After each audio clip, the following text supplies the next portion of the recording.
escuchan? Doctor. Buen día, doctor. Sí. Doctor, buen día. Ya, bueno, chicos, ya hablo con sus compañeros, con sus presidentes.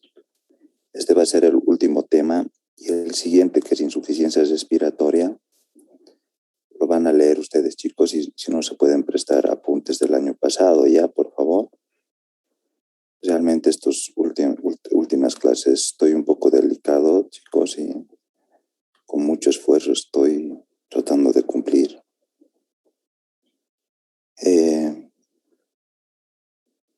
Bueno, trastornos del equilibrio ácido-base es un tema también que lo conocen, importante en la formación de ustedes, chicos. Sabemos que la regulación del pH a nivel celular es necesaria para la supervivencia, porque cuando está alterado el pH, se altera la función de todas las células de nuestro organismo. Y cuando este pH está muy alterado, sería hasta incompatible con la vida. Estos ácidos y bases entran continuamente en la sangre, procedentes de la dieta, del metabolismo, de los medicamentos, que estos van a generar entonces iones de hidrógeno.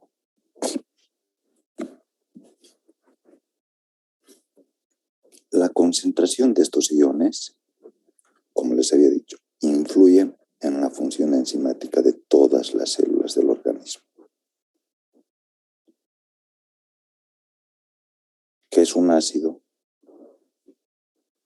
Una sustancia capaz de ceder un ion hidrógeno, mientras que la base es un receptor de hidrógeno o liberador de oxidrilos en una solución. La acidez de un líquido viene dada entonces por la concentración de iones de hidrógeno. Dicha concentración se va a expresar en términos de pH. Lo que nos interesa entonces es a nivel plasmático. Esta acidez o basicidad, de acuerdo a la concentración de iones de hidrógeno, nos va a dar el pH sanguíneo o plasmático, ¿no? Estos ácidos o bases pueden ser débiles y fuertes. Ejemplos de fuerte cuando se disocia completamente de una solución, y débil cuando se disocia parcialmente. Fuerte ejemplos, tenemos el ácido clorhídrico, el hidróxido de sodio, ¿no? El ácido láctico, el ácido carbónico. Insistimos, el pH es la medida entonces del grado de una acidez o basicidad de una sustancia o solución. Se determina mediante una fórmula. Esa fórmula la conocen, que es el pH menos logaritmo elevado a 10 de la concentración de hidrogeniones, ¿no? Que esa se saca según la ecuación de Hasselbalch, que también la conocen. Se determina según la fórmula que el pH es igual entonces a menos logaritmo de la concentración de hidrogeniones, por lo que es inversamente proporcional a dicha concentración. O sea, a mayor concentración de hidrogeniones será menor el pH, ¿no? Y viceversa. Eso es lo que tiene que quedarnos claro, y vamos a insistir en eso porque muchas veces después de estudiar, pasados 2 días, ya nos crea esa confusión. Nos tiene que quedar en la cabecita, joven. El pH normal de los líquidos corporales es entre 7 y 35 para la sangre venosa, ¿no? Y por su mayor contenido en dióxido de carbono. Y de 7 a 45 para la sangre arterial, con menor contenido del mismo. El valor del pH sanguíneo o extracelular es de 7,35 a 7,45. Promedio 7,4. Pero puede ser compatible con la vida entre 6,8 a 7,8. Pero 6,8, chicos, el paciente difícilmente va a ser reversible. Mucha acidez, ¿no? Estos trastornos pueden ser simples o mixtos, ¿no? La acidosis, como habíamos dicho, es el proceso porque tiende a disminuir el pH.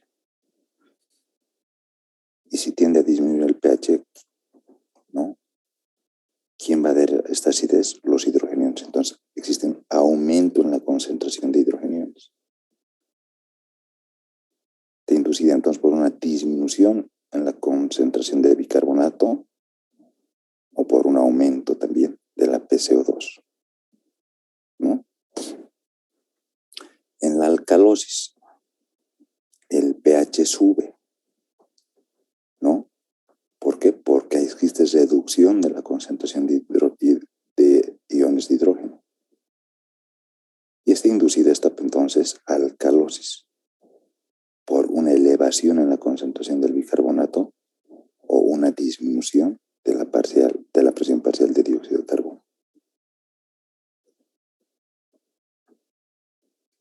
Los términos metabólicos o respiratorios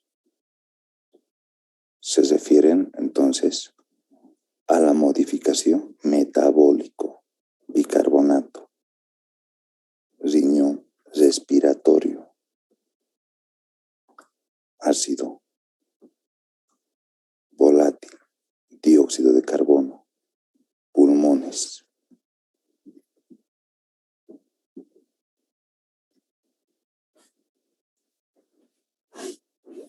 El normal funcionamiento celular, chicos, requiere entonces, como les había manifestado desde la primera diapositiva, requiere entonces de una concentración normal de los iones hidrógenos, ¿no? En el líquido extracelular, en la sangre, con mínimos márgenes estrechos que son de 7,35 a 7,45. Encima de estos ya estamos en un trastorno ácido-base, que si bien es compatible con la vida hasta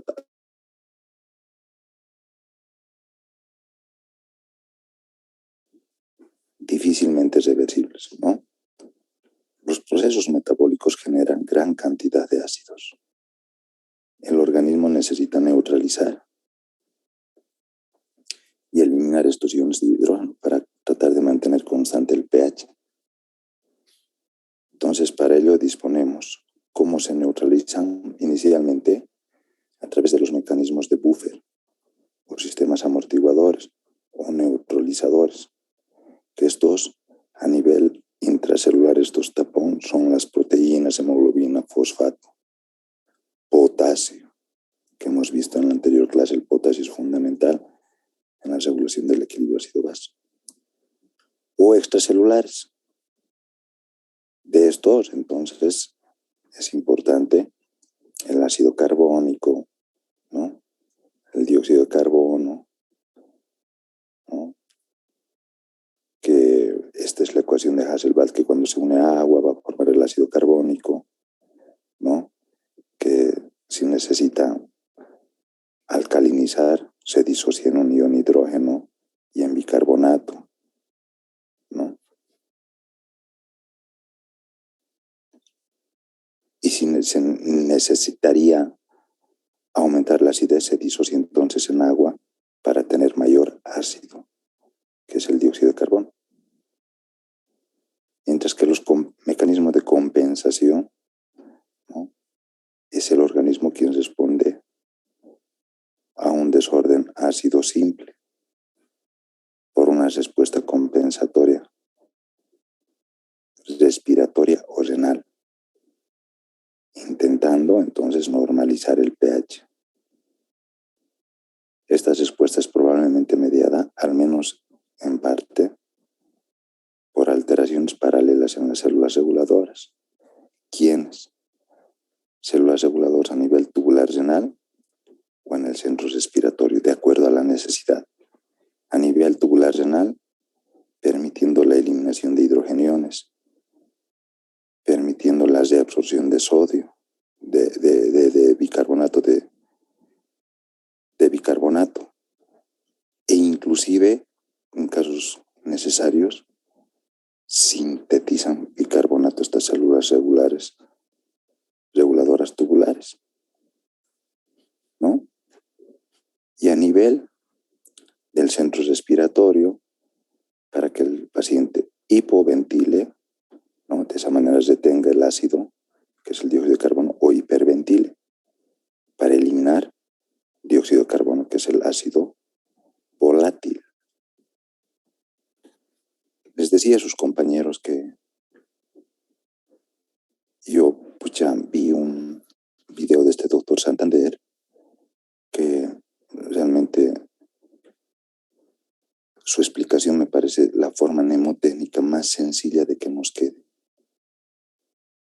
Que hace bastantes años yo les comparto a ustedes y para ello, o sea, es necesario, como sabemos, tener claramente 3 cifras que no podemos olvidar. El pH, la presión parcial de dióxido de carbono y el bicarbonato. ¿Cómo obtenemos estos? Mediante gasometría. ¿Cómo se realiza una gasometría? Mediante una punción con una jeringa. La jeringa se la baña con heparina, se carga heparina y luego se la bota para que esté bañadita. Y de esa manera, entonces, anticoagule. Obtenemos de una arteria la muestra, enviamos al laboratorio, que no es fácil obtener una muestra de arteria, chicos. Parecería fácil canalizar una arteria. Pero en 2 minutos tenemos el resultado. Todo es computarizado y tenemos estos valores, ¿no? Que es de 7,35 a 7,45 el pH, de 35 a 45 milímetros la presión parcial de dióxido de carbono y el bicarbonato de 22 a 26 mili equivalentes por litro. Mili equivalentes por litro.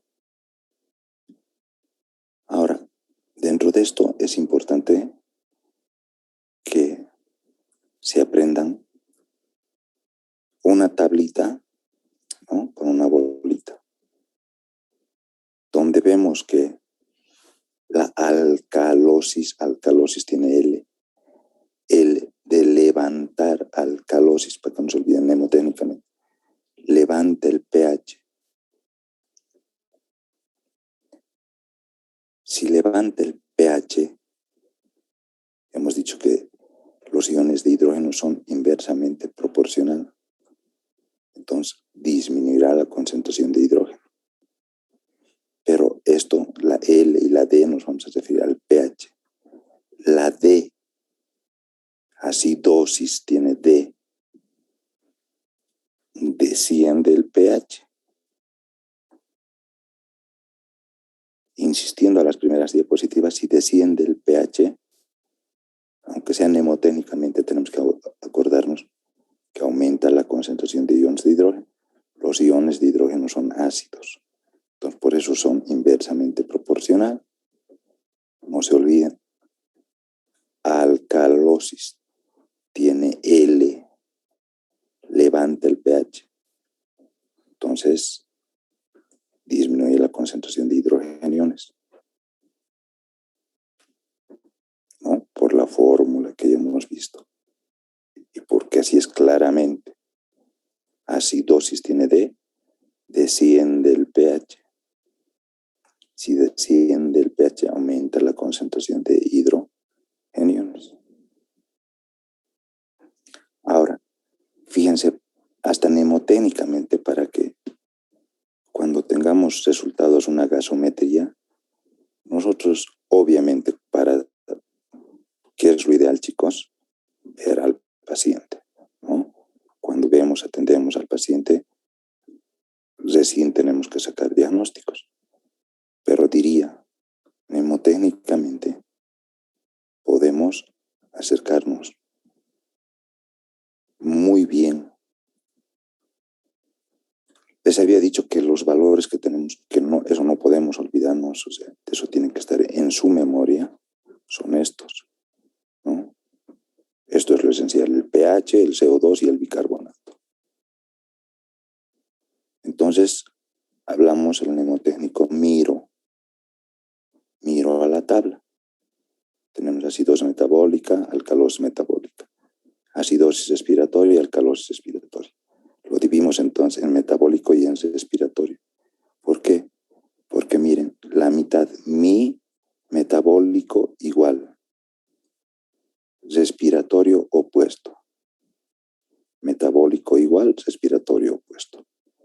Acidosis, ya saben, de la tablita que hemos visto con la bola que desciende. Acidosis. Entonces, acidosis, el pH está bajo, la flecha hacia abajo, ¿no? Acidosis. Alcalosis. ¿Cómo estaría el pH? L, levantar hacia arriba la flecha. Alcalosis respiratoria. ¿Cómo está el pH? L de levantar. Entonces, eso no se olvida. Metabólico igual. Respiratorio opuesto.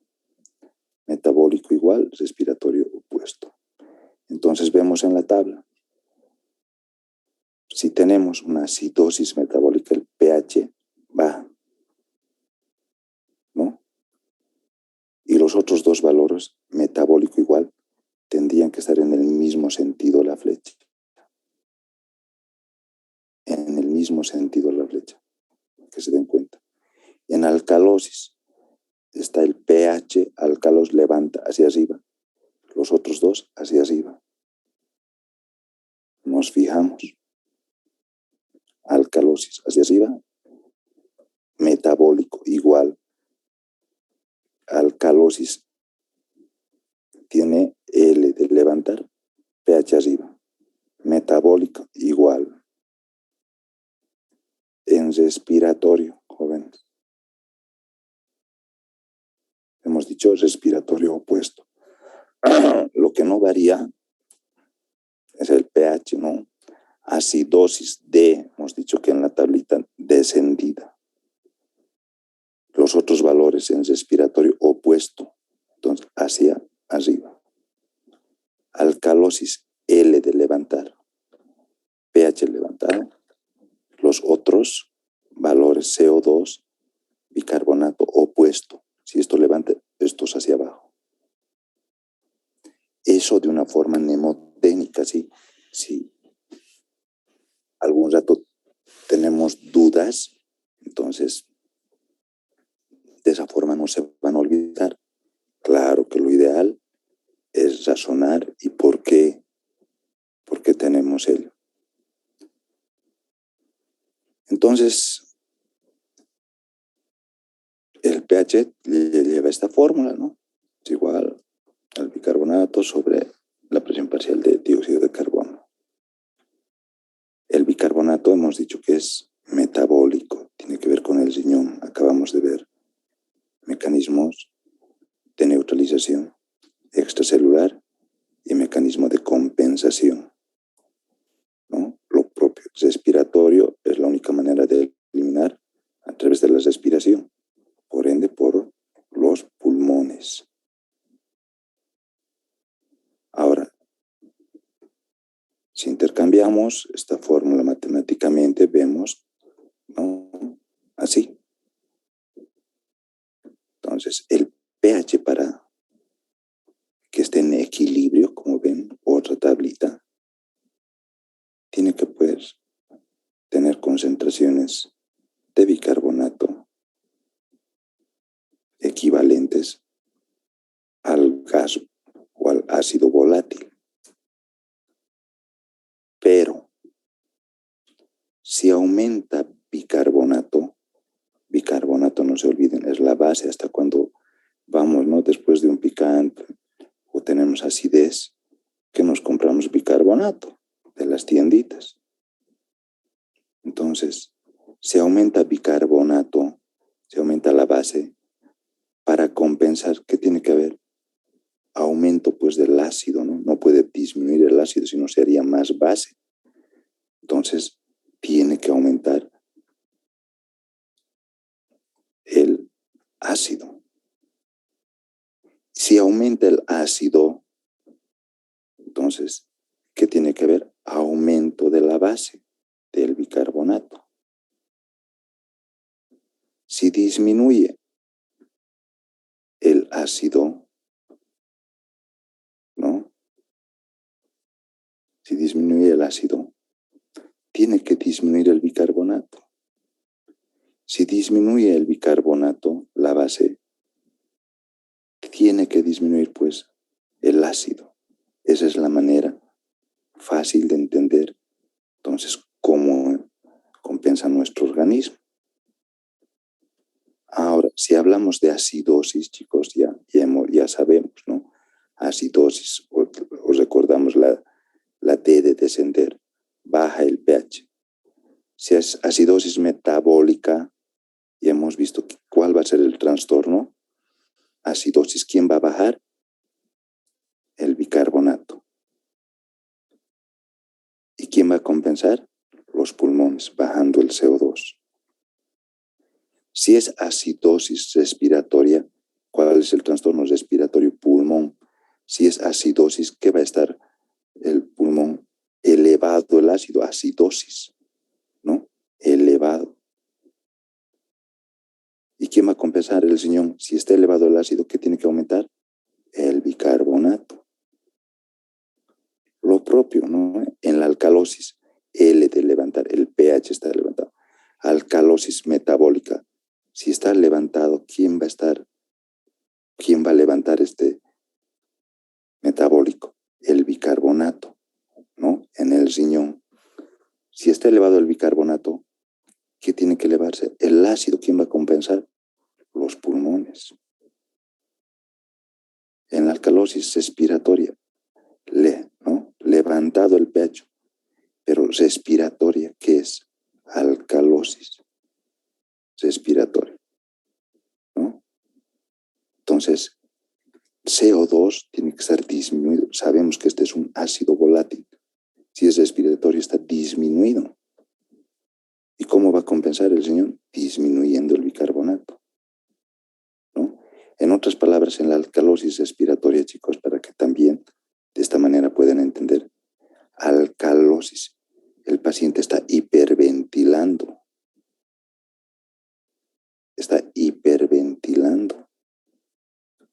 Si hiperventila, está eliminando más CO2, ¿no?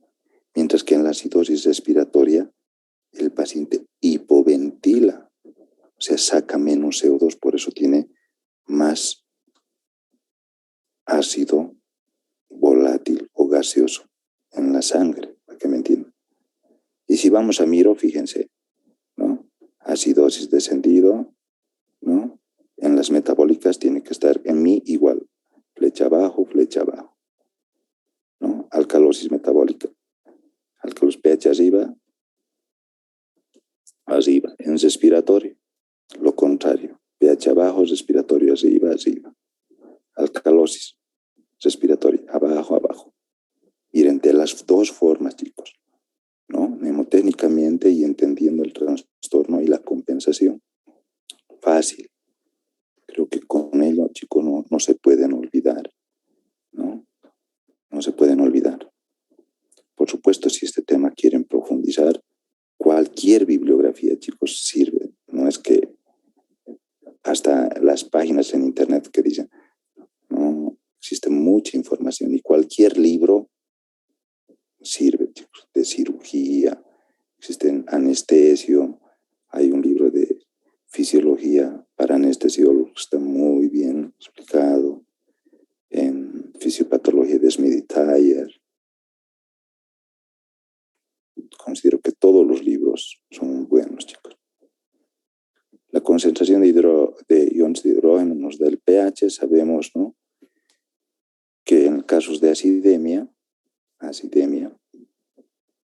va a haber pues entonces aumento de la concentración de hidrógeno. Y hemos dicho que es inversamente proporcional al pH. acidosis. Al revés en la alcalemia, ¿no? Alcalemia, va a haber disminución de iones de hidrógeno, por ende aumento del pH. Entonces, alcalosis, compatible con la bila, 6 a 8. Hemos dicho que primeramente los tapón buffer, ¿no? O neutralizadores. A nivel de líquido intracelular están los fosfatos, proteínas y potasio, ¿no? En el extracelular el bicarbonato y el dióxido de carbono. Y mecanismos compensadores son el renal, el respiratorio, a través del bicarbonato y el dióxido de carbono. El glóbulo rojo, chicos, saben que transporta oxígeno, además de generar energía, ATP, y también pasa el dióxido de carbono al glóbulo rojo para transportar y pueda ser eliminado. Pero cuando llega al glóbulo rojo, se une a una molécula de agua. Por acción de la anidrasa carbónica, va a formar ácido carbónico, ¿no? De acuerdo a la necesidad, entonces, se va, de acuerdo a la ecuación de Heisenberg, se disocia aquí falta en un ion hidrógeno más bicarbonato para convertirlo en base, ¿no? O se disocia en agua y dióxido de carbono para entonces acidificar más CO2. Aquí falta un ion hidrógeno, ¿no? Dentro de estos, ¿quiénes son también neutralizadores? Hemos dicho hemoglobina, fosfatos. Ahora el anión GAP, chicos, que esto también conocen, pero nunca se olviden, o también conocida como brecha aniónica, etc. Los cationes y los aniones siempre siguen un principio de electroneutralidad. ¿Qué quiere decir? Que la suma de cationes es igual a la suma de aniones, chicos. Algunos autores suman dentro de los cationes potasio más sodio, pero la mayoría de los libros que he estado inclusive revisando, porque he tenido otras diapositivas el año pasado, chicos. No sé qué ha pasado, que he formateado los últimos temas y los tenía más bonitos hechos, chicos. He tenido que rehacer, ¿no? No sé, que al hacer arreglar mi máquina me la han borrado. Pero la mayoría, revisen, chicos, que yo esto he revisado hace unas 2 o 3 semanas para hacer estas diapositivas. Yo el año pasado les daba de las dos formas, sodio más potasio en algunas y otras, como decían, solo sodio. Pero hoy en día les estoy explicando, ¿no? El sodio, que normalmente es 140, menos la suma del cloro y el bicarbonato. Cloro 105, bicarbonato 29, 24, ¿no? Que nos daría 129, ¿no? La diferencia 11. Ahora, ¿cuánto es el valor normal del anión GAP? 8 a 12 miliequivalentes por litro. Importante, jóvenes. 8 a 12 miliequivalentes por litro. ¿Quiénes son estos anión GAP? Todos los aniones que no podemos cuantificar. Vamos a acabar cabalito, chicos, no vamos a volver a entrar. La hora hablando realmente, la anterior vez cuando es muy fatigadora, ni me deben entender, ni yo tampoco termino de explicar bien. ¿Ya? Termina y ahí quedamos. ¿Quiénes constituyen? Entonces, todos los aniones que no se pueden cuantificar. Y entre ellos, ¿quiénes están? La albúmina, las globulinas, dentro de estas las alfa, beta, fosfato, citrato, sulfato y otros, chicos. Esos, ¿no? Ahora, como les decía, estos siguen este principio de electroneutralidad. El anión GAP, ¿no? Es importante únicamente en la acidosis metabólica. Jóvenes. Hay algunos autores que incluyen en la acidosis respiratoria, no, pero la mayoría, y ustedes cuando ejerzan medicina van a ver que el anión GAP, la importancia radica en la acidosis metabólica. Y esto ya sabemos y hemos aprendido, ¿no? Acidosis, pH disminuido, porque está aumentado los hidrogeniones, si entendemos, ¿no? metabólica, el bicarbonato, va a estar disminuido, si es acidosis. ¿Y quién va a compensar? Esto si está disminuido en la base, tiene que disminuir el CO2. Y si decimos miro, ¿no? Si el pH desciende, entonces los otros tienen que estar igual, como ustedes quieran, chicos. Les he enseñado una forma mnemotécnica, pero lo ideal es, como les estoy haciendo, entendiendo. Ahora, hacemos esto. Esta es de cationes y aniones. El sodio, que es 140, entonces en la acidosis metabólica, ¿quién va a disminuir? El bicarbonato. Estamos cambiando, lo hemos llevado el bicarbonato aquí. Disminuye el bicarbonato. ¿Qué puede ocurrir? Dos cosas. Uno, para tratar de cumplir este principio de electroneutralidad, se eleva el cloro. Se eleva el cloro. Entonces vamos a tener resultados elevados de cloro. Y ahí sería un anión GAP normal, pero hiperclorémico. Hiperclorémico, ¿no? Acidosis metabólica con anión GAP normal, hiperclorémico. Ejemplos, diazeas intensas. En la acidosis tubular renal. Pues esto me dirán cuáles, la 1, la 2, la 4. Eso van a llevar jóvenes. En nefrología van a profundizar, pero ya tienen más que el título y subtítulo. Ahora, ¿qué puede pasar también? El bicarbonato baja, pero el anión GAP puede estar no cuantificado, elevado. Elevado. Entonces, ¿qué sería ahí? Acidosis metabólica con anión GAP elevado, pero normoclorémico. El cloro normal ya no compensa el cloro normoclorémico. Son las dos formas que existe alteraciones entonces en el anión GAP. Anión GAP normal por expensas del cloro, en la diazea, en la acidosis tubular renal, ¿no? Y otros, anión GAP elevado, pero con cloro normal. Ejemplos, chicos, que estos son los que van a ver de una forma común en el hospital, más la diabetes mellitus descompensadas, donde entonces van a formar los cuerpos cetónicos que van a ser parte del anión GAP. Cuando existe hipoxias importantes, chicos, ¿no? Hasta en esta pandemia que estamos viviendo van a ver ácido láctico, ¿no? O intoxicaciones con aspirina o ácido acetilsalicílico, ¿no? Que va a dar entonces, ¿qué? El ácido salicílico.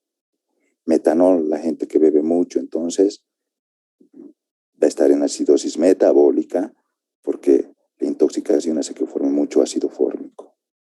O pacientes que tienen la costumbre de meterse tinta a la boca, esas tintas de imprenta, etcétera, y entonces se pueden hasta intoxicar.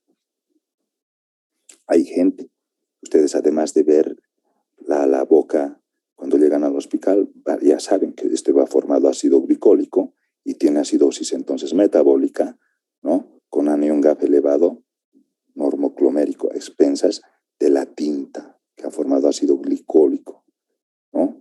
Una diabetes mellitus, que es la que más se ve, ¿no? Por los cuerpos cetónicos. Hipoxia en este tiempo también se ve, mucho, mucho. Chicos, entonces eso de una forma sencilla, jóvenes, no creo que quede dudas sobre la anión GAP, clarísimo. Esta imagen, revísenla, miren lo que les he explicado con anión GAP aumentado, ¿no? O con anión GAP normal, a expensas del cloro, ¿ya? Sumamente, o sea, de la forma más simple para no complicarnos, chicos. Porque a veces cuando nos explican anión GAP, realmente nos hablan mucho y al final no nos queda. Pero creo, chicos, o sea, haberles explicado de la forma más simple y sencilla y para que nos queden los 4 cuadros, ¿no? Ahora el resto de etiologías, eso ya es fácil, chicos, ¿no? Hasta gente que no esté en clases, fácilmente hasta puede las diapositivas memorizar y responder, ¿no? Eso ya es sencillo, eso ya. Como esto, ¿no? Ya que vamos a entrar en ácidos respiratoria y terminamos. Nos da 3 minutos, tenemos suficiente. La acidosis respiratoria, chicos, ya hemos dicho, si queremos entender acidosis, pH disminuido, ¿no? pH disminuido. ¿Por qué? Porque hay aumento de la concentración de hidrogeniones, ¿no? Respiratoria, acidosis. Entonces va a estar aumentado, ¿no? El gas ácido, el dióxido de carbono.